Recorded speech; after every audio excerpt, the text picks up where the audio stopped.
Oi, boa noite.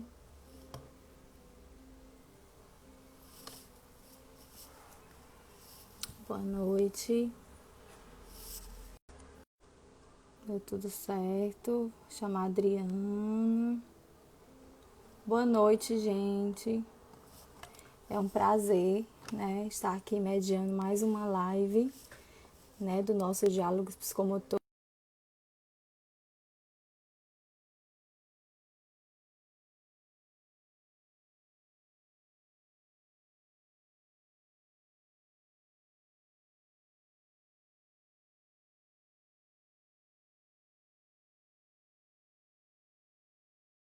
A conexão não tá legal. Vocês estão me ouvindo? Boa noite, Suzana, Karim, gente, boa noite. Queria dizer que a live vai ficar salva, certo? Que a live vai ficar salva. Quem estiver assistindo, se puder dar um likezinho no coração, porque aí a gente consegue uma maior margem né, de divulgação. Adriana, boa Ai, que noite. delícia! Boa noite, que saudade, Pois gente! é, quanto tempo. Nossa, tava tentando lembrar que ano que foi que eu fui aí. Quando foi, hein? Não consigo. Não vamos lembrar. Vou deixar isso pra lá, né? Vamos deixar assim, 2011. Tá, deixa, pode deixar. É delícia ver vocês, que Adriana. bom. Oh, Adriana, a gente enche já assim de alegria, né? Porque né, a gente faz na mediação com pessoas que fizeram parte da nossa formação. Então, assim, a gente quer levar isso para as pessoas, né? Assim, poxa, a importância, né, da psicomotricidade e passar um pouco do que a gente viveu com vocês, né? Porque foi incrível, né, gente? A Adriana, ela fez parte da minha formação pessoal, convivências. Então, assim, é um marco muito importante, né, na minha profissão, no meu modo de fazer, né, no meu manejo clínico. Então, é um prazer imenso, né, Adriana, receber você. E eu queria lhe apresentar mais que formalmente, para que as pessoas consigam, né? Muita gente já te conhece, mas aqueles que ainda não conhecem, né? Eu queria apresentar a Adriana. A Adriana é psicóloga, né, psicomotricista formada pelo Centro de Relação Psicomotora, né, por Suzana Cabral, que já esteve aqui conosco, que foi uma delícia, que foi maravilhoso, né, e André Lapierre, né, hoje a Adriana é presidente, né, do capítulo de Minas, né, foi coordenadora junto com Sônia Onofre do curso de psicomotricidade pela FUMEC. Atualmente compõe o corpo docente de pós, né, psicomotricidade da PUC Minas, coordenado pela Suzana Cabral e pela Érica Froz. Também é professora da pós, né, em neuropsicopedagogia, na disciplina de neuropsicomotricidade, né, e, e da Faculdade Nova. É atuante Nova faculdade. nova Nova faculdade. faculdade. É atuante em É um clínica nome diferente psicomotora, mesmo. não é? É. Atuante em clínica, né, na clínica psicomotora e com crianças, tem 28 anos de trabalho em instituição, voltados para atendimento com crianças de diversas patologias, né? Atualmente compõe a equipe de intervenção precoce da Associação Mineira de Reabilitação, tem mestrado em estudos culturais com foco no autismo. E aí eu acho que você traz um tema, né, que vai do seu trabalho, e é um tema que a gente mostra como a psicomotricidade ela é diversa, né, que ela atende o sujeito, né, do sujeito enquanto ditos normais, os sujeitos com seus problemas de desenvolvimento, que eu digo, né? Então, é um prazer imenso a gente estar mediando, né, esse assunto, que para mim é muito importante, né, para quem trabalha com a clínica psicomotora, que vem atender crianças com algumas questões, né, de patologias, como você vê, como você tem esse olhar clínico no seu manejo, como você coloca ilimitantes, né, e aí eu vou falar do tema rapidinho, né, psicomotricidade como ferramenta para a ressignificação das manifestações de crianças com patologias e limitantes. É É, com você. Obrigada. É conosco, né? Eu espero que seja um momento de muita troca, porque é um tema que eu acho que dá para a gente poder fazer muitas trocas, né? Mas Sim, primeiro eu sim. quero agradecer muito a todos vocês. Realmente, quando eu entrei e vi você, uma emoção mesmo de estar junto, que foi muito bom. Sim, é muita gratidão também pelo convite e pelo momento que eu tive aí com vocês, porque a Samara o tempo todo, gente, ela me buscava, me levava no hotel, era muito bom, muito acolhida mesmo. Lembrava todo Ai, desse momento, foi muito bom. porque a Mas, gratidão ela é muito recíproca, assim, né? A gente sente tão, poxa, do convite, né? De vocês estarem aqui, né? De vocês virem para Fortaleza, né? Embora seja uma coisa, né, formal, de uma universidade, mas assim, não deixa de ser uma troca de uma doação imensa e que a gente se sente tão favorecido, tão acolhido enquanto um profissional acolhe seu aluno. E a gente faz isso mesmo com o coração aberto, porque é uma forma de também estar perto. E a gente vai bebendo em todas as situações, né? No carro, em qualquer aham, lugar, a gente não perde a oportunidade de é estar verdade. dialogando. E assim, gente, quando eu falo de emoção, né, de estar com vocês, é porque ver vocês, assim, profissionais, atuantes, envolvidos e apaixonados pela psicomotricidade. Isso é muito bacana, sabe? E eu acho que a gente passa isso também, porque a psicomotricidade faz parte da minha vida também, e É. ver vocês também nisso, lutando aí com o capítulo do Ceará, é muito bacana, é muito gratificante também, né? Ter todos vocês envolvidos nessa causa, porque é uma causa, né? É uma Apesar causa. é, a psicomotricidade, apesar dela hoje já ser reconhecida como uma profissão pelo CBO, mas ainda é uma luta. Eu acho que a É gente uma está ainda luta. num momento de luta e eu acho que tem seus valores e tem suas recompensas enormes. Perdemos finais de semana, perdemos um pouco da família, mas eu acho que a É. gente é gratificante. É interessante que outro dia uma pessoa que estava assim, eu falei, eu faço, né, sou psicomotricista e tal. Aí perguntaram pro meu filho assim, você sabe falar esse nome? Aí ele falou assim, como não? Tem anos que eu falo esse nome. Então, porque eles também Peraí, né? vivem, eles vivem o tal da Vivem conosco. É. psicomotricidade conosco, né? Então não tem muito jeito. E a E gente assim, vê, Dri, assim, que é como se fosse uma responsabilidade social que a gente tem mesmo, porque nós perpassamos por isso e a gente não é uma obrigação de passar essa paixão, mas assim, é um gosto de passar a paixão, né? De como deu certo com a gente. Então, quando a gente exato. vê que esse projeto de lives aconteceu como uma forma de a gente fazer esse movimento de estar próximo, né? De aproveitar o que é possível nesses tempos. E eu acho que isso foi o além do possível. Assim, a gente conseguiu uma amplitude de pessoas interessadas, né? Eu acho que a regulamentação trouxe também isso. E a gente está perto, trazendo o que é a psicomotricidade, né? Trazendo a verdade da psicomotricidade, a importância que ela tem, né, no desenvolvimento. Então, esses diálogos são muito interessantes, porque a gente traz as pessoas que realmente atuam na área, né? Que estão falando sobre isso e trazendo a informação de qualidade, verídica, real. Então, isso para mim é assim, a gente toma de uma responsabilidade incrível e passar esse gostinho também que a gente tá vivenciando para as pessoas mesmo, como informação, como diálogo. E eu até quero aproveitar que a gente fica muito atento às perguntas para tentar resolver, para tentar responder, né? Quando as pessoas perguntam, e também de pensar que a live é gravada, a gente depois coloca no nosso YouTube, né? Qualquer Uhum. dúvida.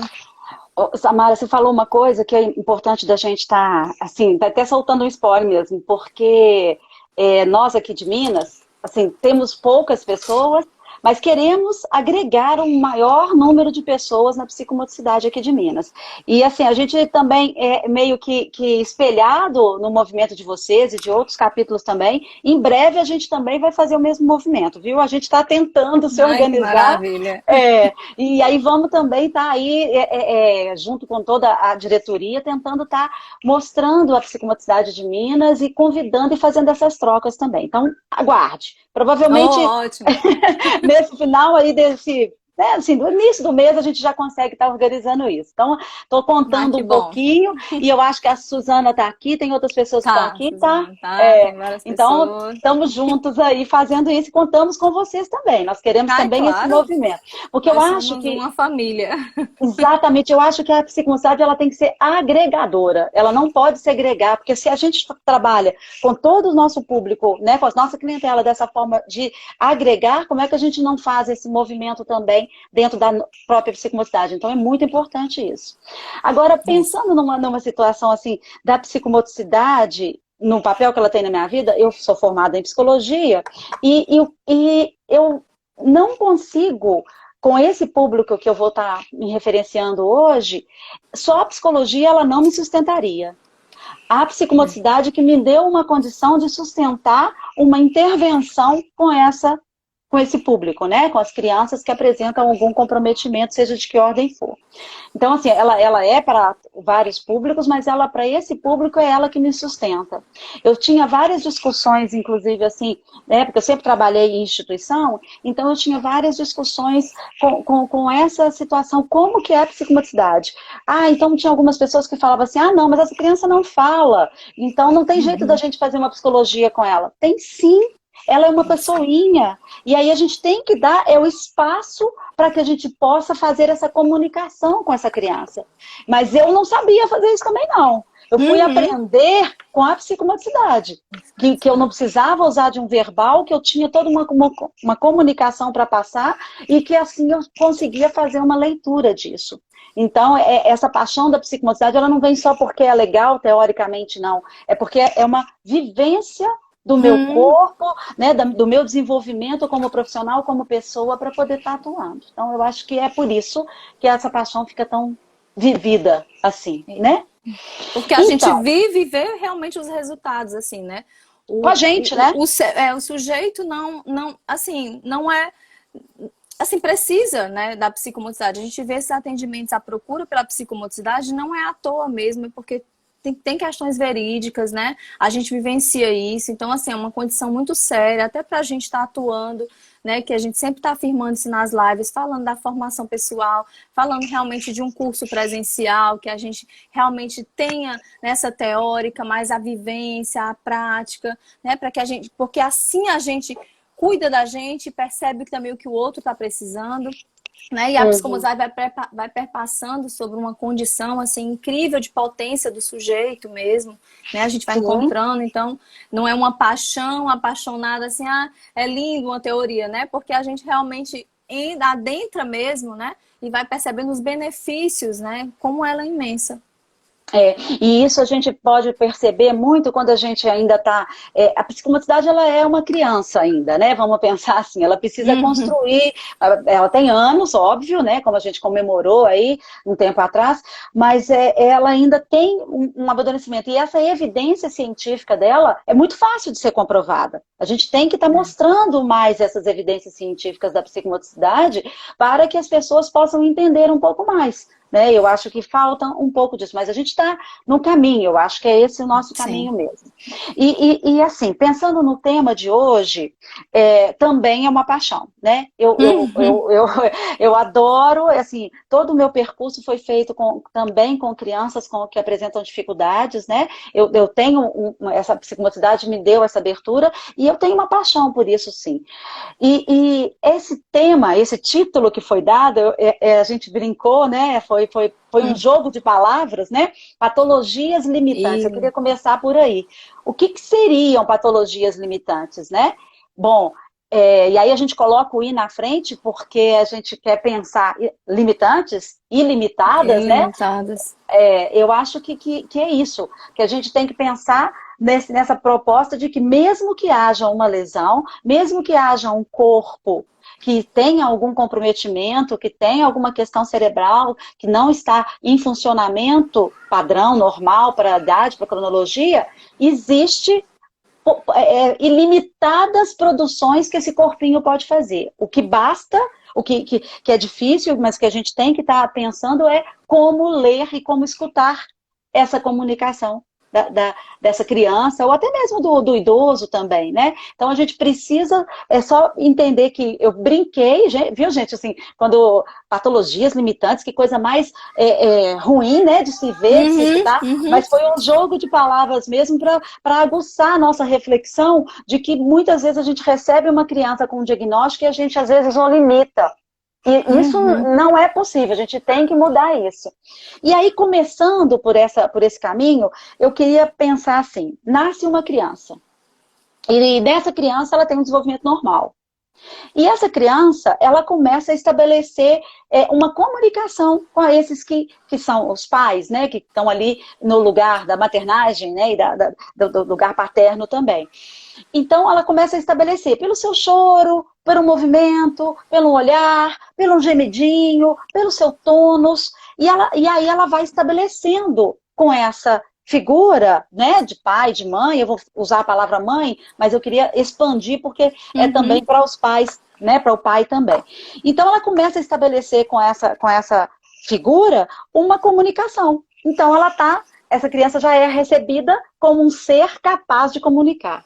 Mas e quando chega uma criança que teve um acometimento, um comprometimento? Como é? Quem é que chega? É um diagnóstico. E um prognóstico talvez fadado à incapacidade. E eu acho que é nesse momento que a gente precisa estar pensando como fazer essa possibilidade dessa família receber essa criança como um ser capaz. Porque muitas vezes a gente percebe que essa criança, ela vem como um diagnóstico somente. Né? Quando tem o diagnóstico, às vezes ela vem só pela incapacidade, né, na verdade. Então, é muito diferente, porque a comunicação da criança já está ali estabelecida, porque é um bebê que comunica, que expressa, e a outra é um que precisa de cuidado, que ficou internada, que eu não pude pegar, que eu não pude sentir no meu corpo. Né? Então, ela já não é um bebê de comunicação. Ela já passa por uma outra situação.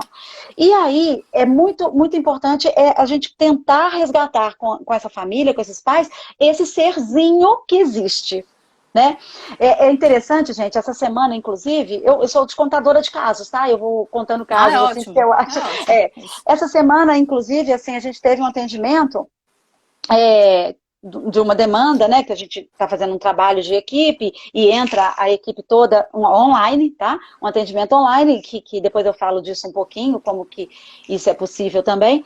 E a gente entra online e a gente estava ali para poder... Vinha uma queixa, né, de um pai para poder estar cansado de tanto ter que executar as funções que tem, alongamento, isso, administração de remédio, passa sonda, passa... Esse caso até que não é a sonda, mas de uma maneira geral é todos esses casos. E aí a gente entra com a possibilidade desse pai ter um momento de atenção, porque essa criança ficava o tempo todo reivindicando esse pai, então ele saía de perto, a criança gemia, chorava e ele não estava, ele estava esgotado com essa situação. E aí a gente tentou entrar com a possibilidade dele estabelecer uma relação com essa criança. Então nós propusemos dele pegar um pano, um tecido, um cobertorzinho e estar ali na relação de um brincar, porque não tem um brincar. Era um brincar meio automatizado, porque tem que fazer tantas manobras, tantos treinamentos, tantas tarefas, tantos alongamentos, que esquece que essa pessoa pode existir. E aí, quando ele começa a fazer isso, ele pega, coloca essa menina nesse lugar, e aí começa a virar de um lado para o outro. Ou seja, tem uma função a ser feita, tem que fazer uma questão de um estímulo para que ela possa perceber um lado e o outro, mas não isso também é importante. Né? A situação de fazer os estímulos é muito importante, mas não é só isso. Precisa também reconhecer essa pessoa que está ali, como uma pessoa de desejo, como uma pessoa que vai dizer, não quero, sim, sem verbalizar pela boquinha. Então, aí quando ele começa, ela começa também a ficar ainda incomodada, mas quando ele começa a começar a rodar com essa criança no cobertor pela casa, né, pelo chão da casa, ela se acalma. Ela estava no momento que ela estava meio que agitadinha e o discurso do pai era dizer que ela estava com sono. Talvez estava mesmo. Mas depois dessa atenção, ela se acalmou. Então, é isso que a gente precisa. Por que esse pai não brinca com essa criança? Porque essa família pensa que perder os tempos é deixar essa pessoa sem estímulo nenhum. E não, às vezes precisa deixar ela existir, né? Ela virar por si só, ela fazer uma mãozinha de um lado, para eles possam escutar o que essa mãozinha está dizendo, né? Como se Então, fosse assim, uma aposta no sujeito, né, Adriana? Às uma vezes aposta. a gente precisa, né? Você precisa sentir também isso do outro, né? O que é que o outro quer de mim, né? E como é que eu aposto nesse sujeito, nesse desenvolvimento dele. E essa aposta exige uma espera, né, Samara? Existe uma espera. Espera, claro, uma E espera do tempo do sujeito, do tempo de do cada tempo um, do né? sujeito. E que se eu atender uma demanda o tempo todo, eu tenho que trabalhar, eu tenho que virar ela para um lado, eu tenho que alongar o pezinho, eu tenho que... Esse sujeito não vai existir. Tem que Isso. fazer, não me entendam errado. Né? Eu estou até Uhum. com algumas amigas aqui que trabalham junto Assim, comigo. como Mas fazer, né? Como eu também faço. fazer isso, mas também olhar para essa Para a criança. cena, que essa criança exista como uma pessoinha que pode sentir prazer, desprazer, dizer não, dizer sim. Isso é muito importante também. Né? Então, tem que fazer todo o processo de treinamento, de reabilitação com essa criança, mas tem que também olhar para ela. Tá? Então, quando chega essa criança com esses comprometimentos, essa família recebe essa criança com um prognóstico fadado ao fracasso. E aí a gente tem que dar essa possibilidade para que essa família reconheça que ali existe uma pessoa. Mas como que é feito isso, né? Tipo assim, porque nós precisamos, essa criança precisa ser tratada. Ela precisa do remédio, ela precisa da alimentação, ela precisa do trocar, ela precisa toda dessa sustentação que tem uma condição para que ela possa continuar existindo. Mas ela precisa também do manejo. E quando eu estou usando essa terminologia é do nosso querido Winnicott, que dá para a gente essa grande possibilidade de entender a estruturação psíquica do bebê, da criança, que é tanto a sustentação quanto o manejo, o holding e o handling, que é uma possibilidade da criança estar se sentindo ali como uma pessoinha e se estruturar nesse psiquismo. Né? Isso é muito, muito importante para a gente poder estar pensando também. Então, esse bebê é alimentado, ele pode ser alimentado sem amor, mas ele não pode ser manejado sem amor. O Winnicott fala disso. Porque aí há uma desumanização dessa criança. É como esse exemplo que eu dei, que o pai pega esse cobertor num momento que era para ter relação, e ele começa simplesmente a virar ela de um lado para o outro, para que ela pudesse ter sensações proprioceptivas. Mas não era disso que a gente estava falando ali naquele momento, né? Era exatamente de uma outra esfera, que era do reconhecimento como pessoa. É claro que com isso, eu não estou dizendo que todos os estímulos não são necessários, são ótimos. Mas como você mesmo disse, fazer esses estímulos de uma maneira lúdica, pelo brincar, alcança muito mais uma evolução. Então, eu posso fazer uma experimentação desse corpinho da criança com prazer. Eu posso fazer um trabalho com ela na mãozinha, porque a mão é muitas crianças que nascem, né, com uma encefalopatia crônica, elas têm alguns comprometimentos que fecham as mãozinhas, e como abrir essa mãozinha, o que oferecer para essa mãozinha, né? Porque à medida que eu estou proporcionando para essa criança ela sentir algumas partes de seu corpo, sensações do seu corpo, eu estou ativando também várias áreas do seu cérebro que podem estar comprometidas. Né? Então, eu faço isso. Agora, como que isso acontece? Isso acontece devido à neuroplasticidade cerebral também. Né? Essa ativação de áreas cerebrais que são comprometidas, eu tenho que dar para a criança essa possibilidade de vivência com seu corpo. Mas é muito interessante a gente pensar também. Então, tudo eu tenho que estimular no corpinho da criança, eu tenho que fazer ela sentir. É legal, essa é uma parte muito bacana. Mas tem uma outra parte que é interessante também, que é a criança viver pelo olhar também. A criança, eu estou dizendo de uma criança que consegue ter algumas condições visuais também, porque tem crianças que têm algum comprometimento e também a visão é afetada. Mas aí a gente vai falar de outras áreas que podem ser trabalhadas também. Porque ela sente também, né? Às vezes ela não consegue nem me fixar, ou quando ela não consegue me olhar, esse sentir de tudo ser linguagem, né? Até a forma do manejo do pegar, né? A forma do fazer, a delicadeza, o falar, esse banho de linguagem tão necessário para a gente, né, e para as crianças que estão vindo. E eu digo de crianças, assim, né? Não é a criança com seu sintoma, mas a criança, o sujeito, né? O ser humano que precisa desse banho de linguagem, né? Desse cuidado todo. Eu acho que ele já nasce com esse instinto de sobrevivência, né? Eu preciso disso para sobreviver. E eu acho que essa aposta que o sujeito faz, né? Ele sente também, né? Eu estou apostando, não como eu quero que ele responda, né? Mas como ele responder do jeito que ele puder responder, né? E eles respondem de alguma forma. Uhum. Eu ia falar de uma outra coisa, mas vou falar de uma coisa que você está colocando aí agora. Tudo que a gente faz, querendo ou não, por exemplo, uma criança, quando ela faz um desenho, o que é a primeira coisa que ela faz? Olha meu desenho! É isso que ela faz. Ela não faz só para si, ela quer mostrar. Então, todas as conquistas que a criança faz, ela quer mostrar.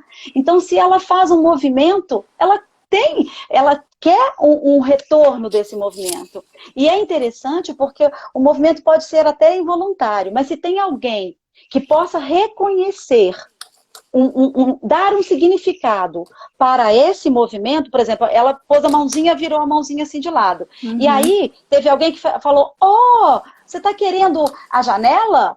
Né? Você está querendo ver a janela? Pode nem ter sido essa a intenção, mas deu um significado para ela. E aí, ela vai perceber que quando ela quiser alguma coisa, essa mãozinha pode, mesmo que não direcionada, pode ser entendida. Ela pode ser codificada. Então, isso é muito importante também. Agora, eu ia falar de uma outra situação, que a gente estava falando de estímulos da pele, né? Porque a pele, ela está cheia de proprioceptores que levam as mensagens para o nosso cérebro, ativando novas conexões, fazendo com que talvez essa lesão possa ser, às vezes, compensada, não totalmente, nós estamos pensando em cura, mas de ter um desenvolvimento em uma outra área do seu cérebro através das sinapses também, através desses circuitos que vão acontecer. Agora, que aí eu estava falando dessa questão assim, então tem um corpinho, tem uma pele, tem um som, mas tem também essa visão. E tem um negócio muito bacana que a gente fala assim, não vou levar meu filho para a escola não, porque ele vai ficar lá esquecido, né, na cadeira e não vai brincar com as crianças, mas ele vai perceber, além de falarmos do pertencimento, ele vai estar vivendo também, porque existe uns neurônios, né, uma área que chama neurônios do espelho, né, que ajudam a gente a estar fazendo conexões com o nosso cérebro. Por exemplo, isso foi descoberto por um cientista, Rizzo, não sei, esqueci o nome dele. E aí, ele estava lá fazendo uma experiência com macacos, e ele colocando os eletrodos nos macacos, e ele fazia alguma coisa, e os outros macacos que não estavam na experiência, não eram estimulados, começavam a zona do cérebro, a área do cérebro que estava sendo estimulada naquele macaco também fazia. Que é o que justifica, muitas vezes, a gente talvez fazer algumas coisas só porque está olhando o outro, tem uma certa empatia, né? Isso é tão importante porque até já tem alguns estudos, ainda não sei de comprovação científica, na questão até do próprio TEA mesmo, né, do transtorno do espectro autista, que essa área é um pouco comprometida por conta dessa empatia, de não poder estar tendo a possibilidade de estar tendo essa empatia pelo outro mesmo. Então, à medida que eu consigo estar também deixando a criança vivenciar várias situações, levando ela para uma pracinha, deixando ela estar na escola, mesmo com a limitação dela, ela está vivenciando também. Então, isso é propiciar para a criança as vivências tanto na sua pelinha quanto na sua rede social. Isso é muito importante. Tá? A gente sabe que muitas vezes as crianças, né, assim, os pais, antigamente um pouco mais, hoje não, né, graças, assim, essa questão da inclusão, ela está cada vez mais forte na nossa vida. Eu acho que não estamos no ideal, claro que não, mas eu acho que somos muito melhores do que fomos um dia. Né? As crianças que tinham dificuldades, elas não tinham um espaço, hoje elas têm um espaço. Eu não digo que está o espaço ideal, mas ainda é melhor do que foi ontem. Isso com certeza. E é tão bacana isso que hoje você vê que adolescentes, eles tratam tão natural uma pessoa que tem alguma dificuldade que é inclusivo. Né? É claro que talvez tenha algumas limitações no contato, não conseguir, mas eles têm vontade de estar perto dessas pessoas. Eu falo isso muito aqui pelos meus filhos, que falam de pessoas que eu trabalho e como se fossem pessoas que eles possam fazer trocas. Entendeu? Então isso eu acho que é muito, muito bacana a gente pensar também que essa questão da inclusão, de deixar as crianças viverem cada vez mais, faz com que elas tenham possibilidades até de desenvolvimento do seu cérebro, né? Das suas conexões, dos seus circuitos para poder estar desenvolvendo. Eu penso assim, né, Adri, como se fosse uma coisa do real mesmo, né? Assim, o sujeito entrar em contato com o real, de como o mundo é, né? E aí ele também entender que ele pode dar conta da forma como ele pode dar, né? Naquela inserção, né? Eu digo, você é dizer da verdade. Eu lembro que eu tinha feito, na minha pesquisa de mestrado, eu trabalhei muito com pessoas com deficiência, né? Então, eu trabalhava com avaliações de aprendizagem, né? E aí trazia-se muito essas questões dos estigmas, né, que eles traziam, assim, das impossibilidades, de como os professores os viam, né, como incapazes de estarem ali. E aí eu vejo hoje, após isso há um tempo, né, como vem modificando, assim, né, como eles começam a perceber que eles, né, não, eu tenho o meu espaço e tem toda uma questão de luta hoje a respeito disso, como você está falando, a inclusão vem crescendo, a importância da gente discutir isso e de trazer que a psicomotricidade também dá conta, porque ela dá conta do sujeito. Eu queria até retificar que eu falei problema no início, minha filhinha estava batendo aqui, eu falei uma coisa de problemas, e eu nunca tratei isso assim como um problema, mas como as dificuldades como a gente tem, né? Então, assim, cada um com a sua, né, com a sua questão.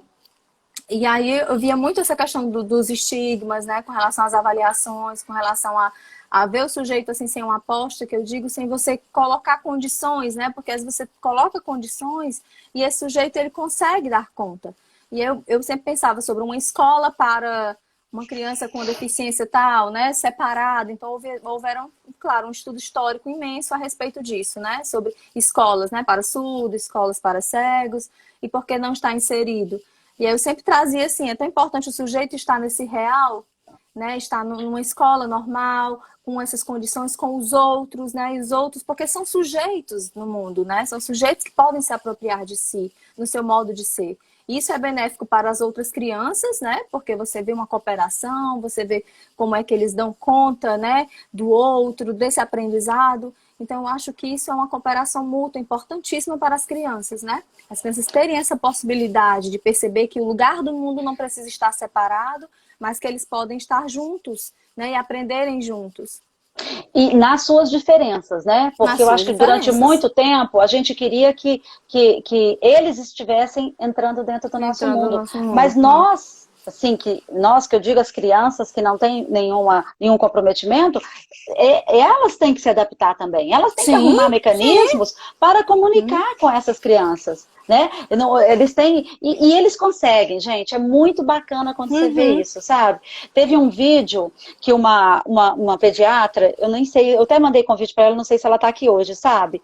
Mas ela fez uma pesquisa com os priminhos da filha dela, e eles falaram assim, a Cecília brinca, né? A filha dela chama assim, não tem problema de falar, porque ela é da rede, né? Social. Então, a Cecília brinca. Não, qual que é o problema da Cecília? Não tem. Então, tipo assim, a Cecília tá ali, do jeito dela. Como eu tenho um dedo curto, a Cecília tem a coisa dela. Então, eu acho que... Eu até pedi para ela para poder estar falando disso. E, assim, porque é bacana isso. Na verdade, as crianças conseguem, elas têm curiosidade, elas têm olhar, mas elas aceitam. Dentro das possibilidades. Não é só o fulaninho que tem que adequar ao mundo. Nós, claro. É o mundo que tem que se adequar a ele também, né? Bom, e aí pensando nessa história toda, gente, onde que entra a psicomotricidade? Nós estamos falando o tempo todo de psicomotricidade, mas eu falei da família e eu falei onde que entra a psicomotricidade, né? O que é que a psicomotricidade pode fazer para isso? é para o entendimento dessa pessoa. Eu não digo só que é a psicomotricidade que dá conta disso. Eu tive a psicomotricidade que ela me deu possibilidade de entender isso. Então, é através dela que eu consegui fazer. Então, por isso que eu acredito nisso. Mas é claro que tem outros profissionais que também fazem essa leitura com o corpo e que conseguem também estar em comunicação com a criança. Mas a psicomotricidade, ela permite que essa vivência do corpo da criança com o meio, com o material, com o outro e com o corpo do terapeuta também, com o corpo do psicomotricista também. O corpo do psicomotricista é um meio também de comunicação, né? Eu até trouxe, deixa eu até ver se eu consigo colocar aqui para vocês, eu até trouxe uma imagem que eu queria dividir e contar para vocês um pouquinho. Deixa eu ver se vai dar certo, tá, gente? Porque eu não sei se é possível, vamos ver se vai dar certo. Espera aí. Vê se é possível. Deu, foi possível. Tá ótimo. Tá ótimo. Então, o que acontece? Essa cena é uma criança, isso aqui, gente, também eu pedi para os pais, né, para a mãe, poder estar viabilizando essa entrada, porque eu queria falar muito dessa situação aqui. Essa é só um exemplo, tá? Então, olhem o prazer dessa criança, olhem o que está acontecendo, né? Com toda a dificuldade corporal, ele deu conta de estar mostrando pra gente, vou tirar, tá? Ele deu conta de estar mostrando pra gente o seu desejo.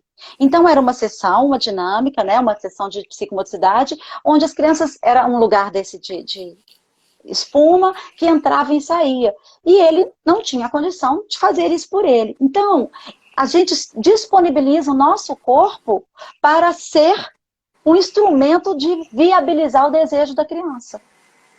Então, e o prazer e as conquistas que isso faz para a criança são enormes, né? Além dela, nessa condição que eu mostrei aqui, ela está dentro, ela está fora, ela tem que entrar dentro desse negócio, ela tem que sair. São vários conceitos, várias vivências, várias experiências que, se não fosse dessa forma, ela não teria condição de vivenciar. Tem uma outra cena também, dessa criança também, que não é mais criança hoje, né, que eu pedi também autorização para tanto o psicomotricista, que eu não sei se ela está aí, mas que viabiliza. Essa pessoa queria muito estar ali naquela corda gangorrando no seu corpo. Olha que tanto de aquisição que ela ia fazer.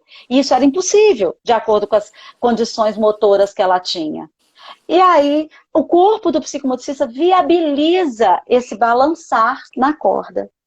Então, eu acho que a psicomotricidade dá essa possibilidade de escuta e a possibilidade de facilitar a execução do que o desejo da criança, né? Então, é muito importante esse corpo disponível. Agora, esse corpo disponível é fácil de ser alcançado? Não. É aquilo que você falou no início.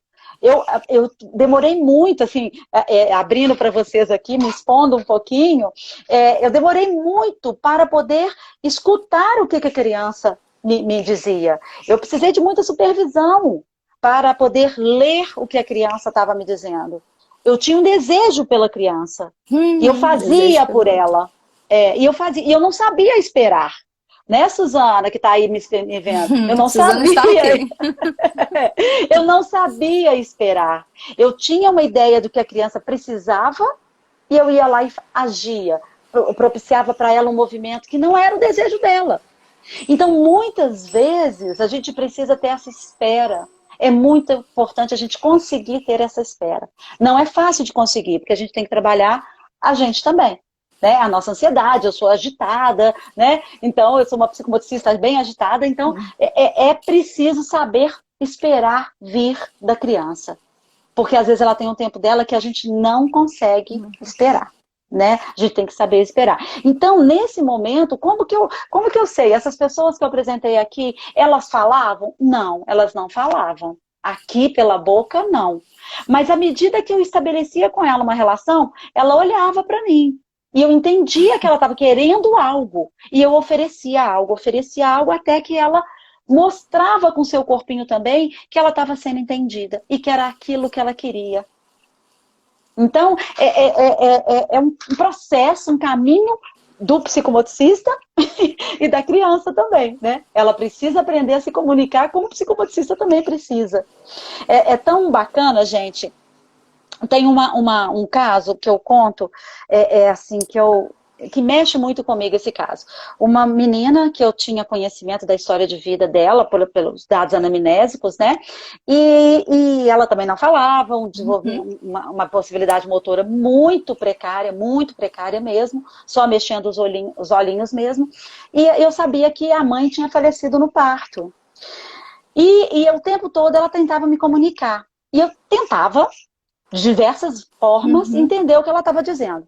E aí, ela pegava e tentava olhar para cima, para mim. E olhava para cima. E eu não sei o que era, o que estava acontecendo. E passou-se várias sessões até que eu entendesse o que ela estava querendo me dizer. Ela estava querendo me dizer da mãe dela. Ela estava querendo me dizer de alguma coisa que estava lá em cima. Quando eu consegui entender o prazer que essa menina teve de satisfação que ela estava sendo entendida, foi gigante. Então, mas por que eu estava ali? Porque eu estava na relação com ela, porque eu já tinha estabelecido com ela uma comunicação de olhar para ela, de olhar para ela. A psicomotricidade não é só corpo em movimento, não. A psicomotricidade é desse olhar também. Olhar eu preciso... o olhar é corpo, né? Eu preciso saber olhar para essa criança. Né, para essa pessoa, vamos tirar um pouco de pessoas, porque até em outras situações a gente também precisa dessa psicomotricidade.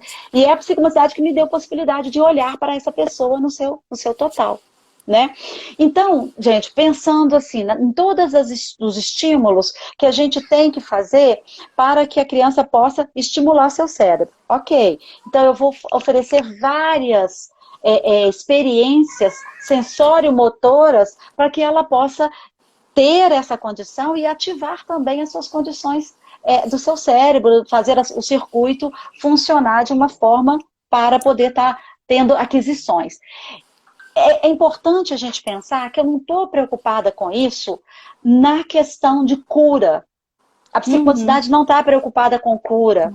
Ela não está preocupada de um sintoma e eu ter que estar sanando esse sintoma. A psicomotricidade está preocupada com o potencial dessa pessoa.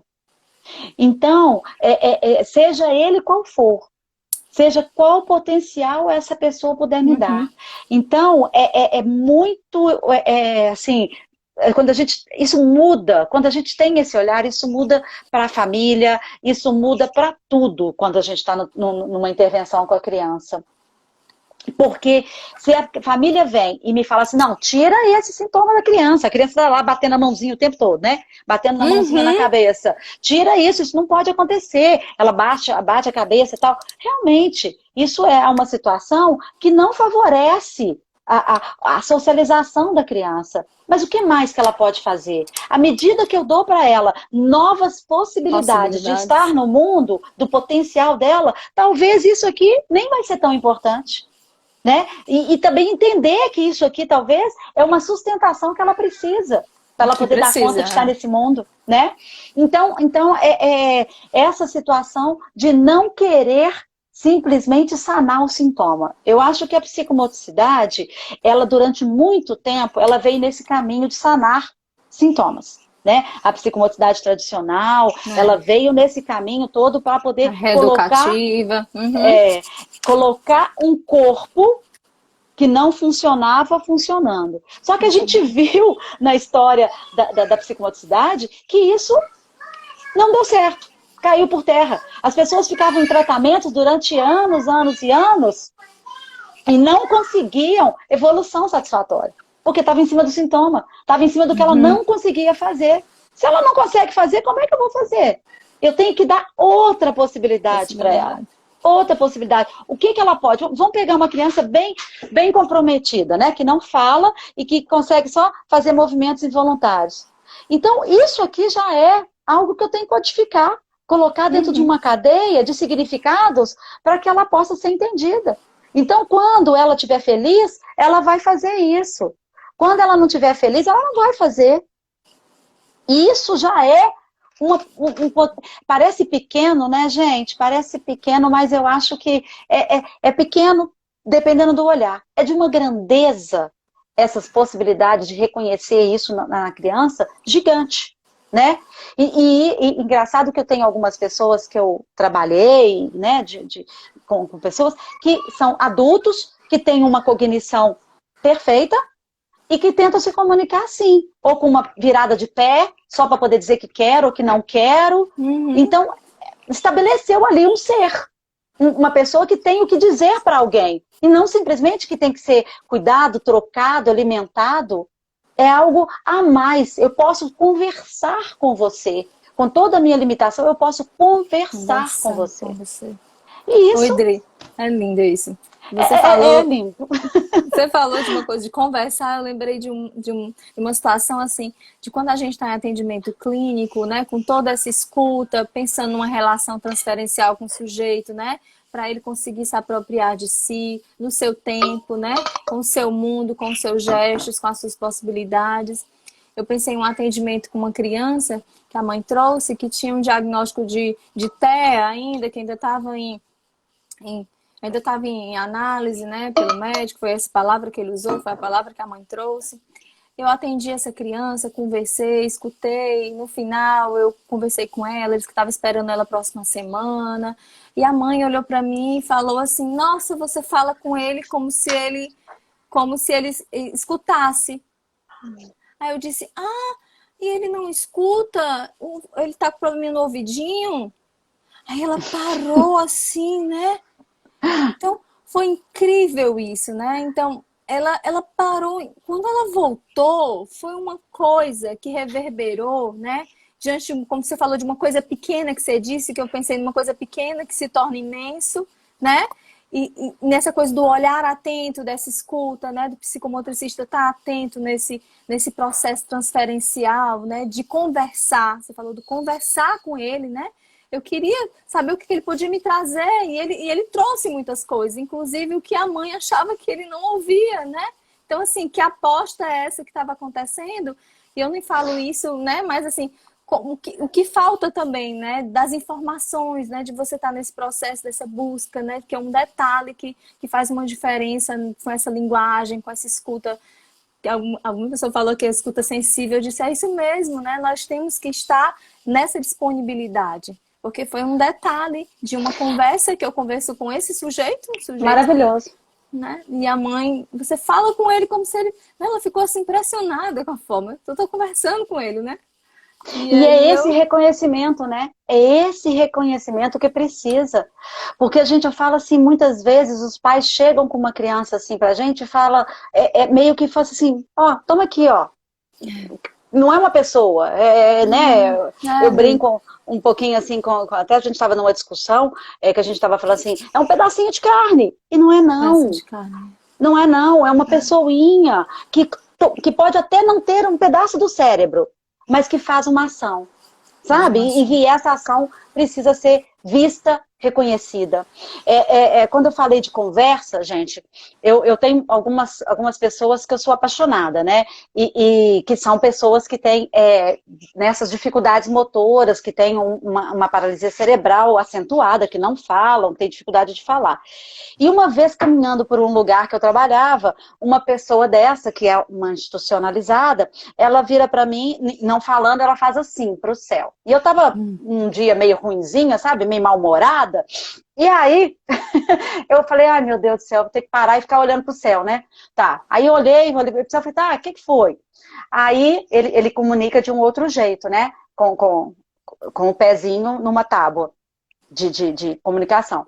Aí ele falou, lua. Falei, nossa senhora, era janeiro, eu tava trabalhando no janeiro, um sol de rachar e tal. Falei, que lua? Que lua é essa? Aí eu fui olhar pro céu e lá tinha uma lua. Sabe aquele sol de verão, que fica o sol de um lado e a lua do outro? Eu não tinha visto. Eu até arrepio, gente, quando eu falo disso. E eu não tinha visto. Eu estava num dia meio baixo astral mesmo. E eu falei assim, gente... Aí ele falou assim, eu só queria te mostrar a lua. Ai, eu até me comovo com isso. Porque assim, poxa, para de ficar triste. Vai ver a lua, vai ver o céu, sabe? Então assim, ele tinha muito para me dizer. E se eu não tivesse essa escuta, eu não teria aprendido tanto com essa pessoa. E muitas vezes a gente acha que a gente só que está dando, né? A gente que está fazendo, a gente que tá... Não é, não. À medida que a gente está se relacionando com essa pessoa também diz pra gente de muita coisa. Mas eu tenho que me relacionar de verdade. Se o tempo todo estiver ali tratando dessa pessoa somente brincando de novo, tá, gente? Me desculpem o termo. Um pedacinho de carne que eu tenho que fazer uma musculatura pra cá, uma musculatura pra lá, eu não estou em relação com essa pessoa. Então eu preciso estar em relação. Então é muito sutil, mas é gigante, é grandioso essa comunicação estabelecida, né? E isso não vai, sabe, Samara, você contou esse caso de consultório, isso não vai só para as crianças que têm algum comprometimento, não. Até para as crianças também. Tem pais que chegam no consultório, que tem algum problema emocional, e começa a falar do lado da criança algo como se ele não escutasse. Não estivesse, né? Exatamente. Então, vamos falar para ele. Olha, sua mãe está falando que você está muito no computador e que isso não pode ficar. Vem cá, vamos conversar junto. Não fala. Ele tem que saber. O probleminha é dele também. Né? Ele tem que saber. Ah, mas ele tá. Essa pessoa está dormindo comigo na cama toda noite. Então vem cá, vamos conversar, vamos te colocar no problema. O problema é seu. E nós temos que resolver. E isso tem que ser. Essa pessoa diz dela. Eu acho que é muito importante a gente pensar nisso. Né? É como você fala, você não falar da criança, né? Não falar sobre ela, mas dar espaço para que ela fale dela. Né? E você pode trazer isso. Tanto que quando acontece, como a gente aprendeu com a Suzana, supervisão, né? Essa questão do manejo clínico mesmo dos pais. Eu quero falar com você na frente da criança, você, vamos, né? Não, mas Aí eu sempre faço combinado. Olha, se você quiser falar alguma coisa dele, né? E você me comunicar, tem que ser junto, né? A sessão é dele, se trata dele. Em outro momento, claro, que às vezes tem uma necessidade do pai vir conversar, tudo bem. Mas essa coisa, são questões deles. Espera só um minutinho, né? Então, não, baixa dar o celular aqui pra ele que ele não vai nem escutar. Gente, é de uma coisa que eu fico, né? E aí você vai entendendo um pouquinho do sintoma, né? Assim, da criança, né? Eu não sou visto, né? Não sou olhado, minha opinião não conta, mas é de mim que se trata. Como é que é isso, né? Por que eu não participo? Talvez essa aposta na participação, né? Que o sujeito pode fazer uma compreensão dele e que não é do outro, e que ele faz essa diferenciação, né? De si e do outro, nessa possibilidade transferencial, né? Na potência da clínica, de poder fazer, dar essa voz, né? Lapierre, ele tem uma fala que ele fala que a gente só pode estar em relação com a criança de uma forma autêntica e profunda se a gente tiver nessa linguagem gestual com a criança. E eu acho que ela é muito mais válida não, ela é tão válida quanto uma linguagem verbal. Um pai também perguntou assim, mas será que ele vai falar? Aí a gente estava fazendo um atendimento, né? Aí a fono, ele já está falando. Ele já está falando. Não tá sim. Olha aqui, ele te chamou para ir lá na cozinha. Ele te chamou para fazer isso. Ele está dizendo para você o que ele quer. Basta escutar. Então, por isso que eu falo que assim, trabalhar com uma criança assim, né, que tem algum comprometimento, funciona, mas se a família estiver dentro de um processo, o processo ele encontra uma evolução muito maior. A família precisa entender essa pessoa e entender as suas ações também, né? Isso é muito importante. Agora, tem um trechinho aqui que eu queria ler para vocês também, que é do Mauro Vicchiato, que eu por um tempo eu fiz uma formação com ele também, e que eu acho que é bacana quando a gente está falando dessa questão do sintoma, que a gente vê além do sintoma, que todo o processo ele transcende esse algo corporal, essa lesão, para poder estar entrando numa possibilidade simbólica, né? E aí ele fala assim, não me interessa, portanto, por aquilo que ele não sabe fazer, ou por aquilo que ele faz com dificuldade. Tento entrar em comunicação com ele através das coisas que ele sabe fazer, espontaneamente, sem levar em consideração a maneira como ele a executa. Quero trabalhar a partir das expressões mais primitivas e mais simples que derivam do seu ser. E eu acho eu acho essa frase linda dele e copio ela assim, né, uso ela muito porque é essa coisa mais do primitivo, dessa comunicação mais primitiva que a gente precisa estar explorando na relação com a criança, né? Na relação com criança, não. Com todo mundo, né? Com Eu todo acho mundo. que com todo mundo. Eu atendo adultos também, né? E uma vez numa sessão de terapia com uma pessoa, ela estava, né, muito fragilizada e ela falou comigo assim, é, parou a fala dela e falou assim, eu posso deitar no seu colo? Era uma pessoa mais velha, pós-doutorada, sabe, de uma estruturação de vida tranquila. E aí eu deixei ela deitar no meu colo e ali discursar.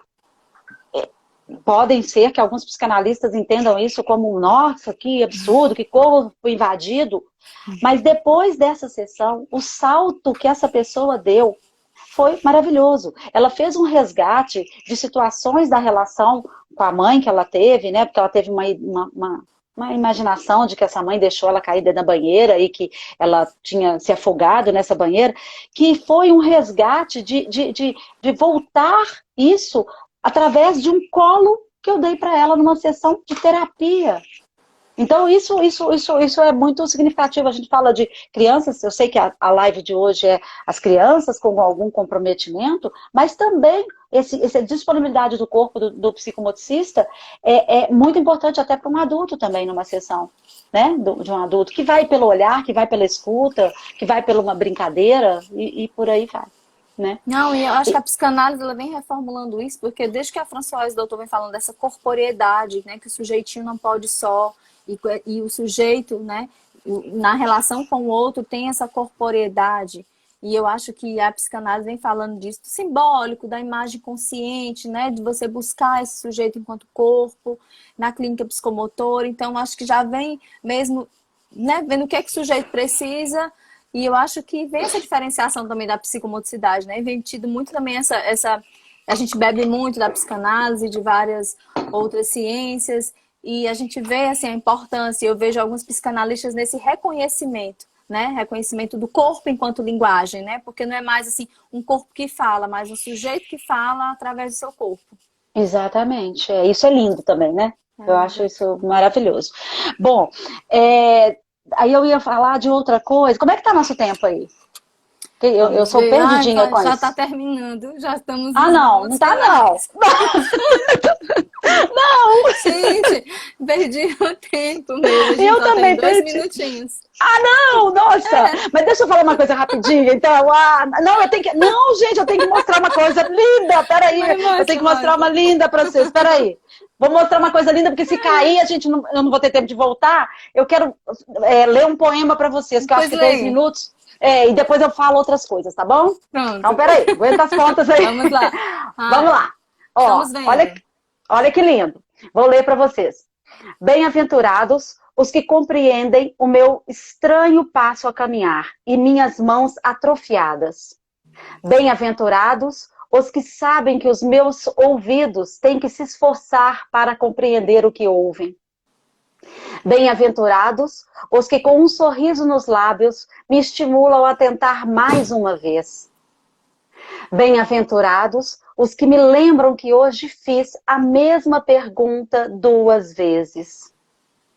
Bem-aventurados os que compreendem que me é difícil converter em palavras os meus pensamentos. Bem-aventurados os que escutam, pois eu também tenho algo a dizer. Bem-aventurados os que sabem o que sente o meu coração, embora não possa expressar. Bem-aventurados os que me amam como sou, tão somente como sou, e não como eles gostariam que eu fosse. É lindo também, né? Muito. Muito oportuno, muito lindo. Então, Incrível. e eu pensei de terminar a live com esse poema, e depois eu coloco aí esse poema aqui pra gente, mas é essa ideia que eu queria colocar pra gente, que a gente tenha a capacidade de compreensão ilimitada. Não eles que são ilimitados também, nós também. Tá bom? Exatamente. Exatamente. Bom, nós estamos tratando do sujeito, né? O sujeito com suas limitações ilimitadas. exatamente. Nós também somos sujeitos, precisamos ser vistos. Agora, já que tem mais um tempinho, não tem 1 minuto? 1 minutinho, 50 segundos. Deixa eu falar de uma 49. Coisa importante. Ai, peraí! A psicomotricidade online, ela é possível? Ela tem suas condições. E uma das coisas que a gente está aprendendo muito é fazer essa psicomotricidade online não com o nosso corpo, mas através da cena, as nossas mãos atravessam o online e os pais fazem esse trabalho. Então a gente não está fazendo pela gente, a gente está viabilizando que esses pais possam também estar